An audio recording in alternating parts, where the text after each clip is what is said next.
Bonsoir, bienvenue dans Passe-moi les jumelles. On s'est installé bien au chaud à l'hôtel de la Sage, au fond du Val d'Airain, pour vous diffuser ce deuxième reportage de cette série du Facteur à vélo. C'est Lucie. C'est ça. J'ai un courrier d'Alexandre et de Christine. Ça Voilà. fait trop plaisir. Vincent Berthelot est un enseignant français à la retraite qui a décidé de livrer son voyage au bon vouloir des courriers qu'il reçoit. Des courriers importants mais pas urgents qu'il va livrer en main propre et en vélo. Il est parti de Redon en Bretagne et le voici arrivé en Suisse. C'est une réalisation d'Alexandre Lachavanne. Alexandre, bonsoir. Bonsoir.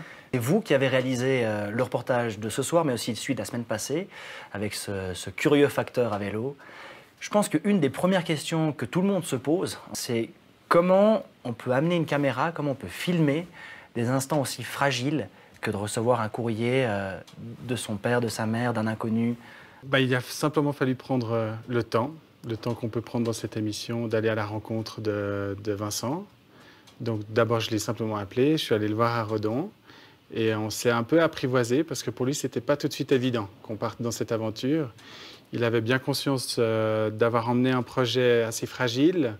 Il avait peur que j'abîme un petit peu tout ça. Disons, il avait peur que le moment qu'on a vécu dans ce reportage qu'on vient de voir, c'est cette rencontre un peu surprenante. En plein milieu de la journée, les gens vont débarquer ce facteur avec une enveloppe.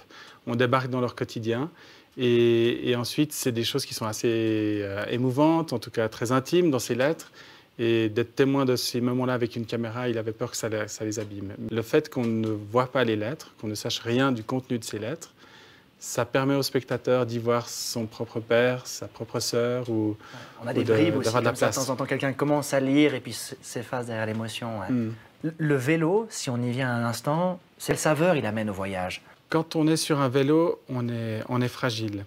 On est à la merci d'un camion qui peut nous renverser s'il n'est pas très attentif. On est face au vent si on le prend de face, on peut prendre la pluie.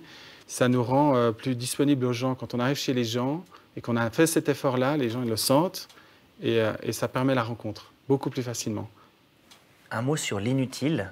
C'est peut-être aussi la beauté peut-être de ces courriers. C'est l'aspect, il n'y a pas d'aspect pragmatique ou concret. C'est purement inutile à vos yeux. C'est ça aussi, la beauté de ces reportages.